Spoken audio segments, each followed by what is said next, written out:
Sa saradong pintuan ng bahay na yan sa Pagadian, Zamboanga del Sur, isang motorsiklo ang sumalpok.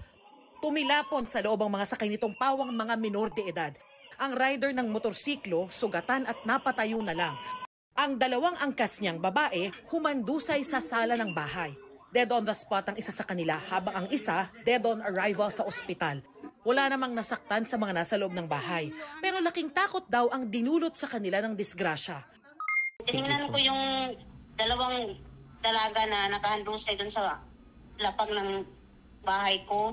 Bumungad sa akin yung babae na yung dugo niya nasa bibig. Sumigaw ako sa takot. Tapos pumunta ako sa likuran ng bahay namin. Base sa investigasyon, papuntang Zamboanga del Sur National High School ang motorsiklo pero nawalan daw ito ng preno. Allegedly, galing sila dun sa view deck na masyal.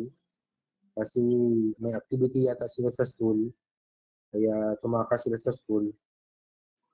Pumunta sila ng view deck.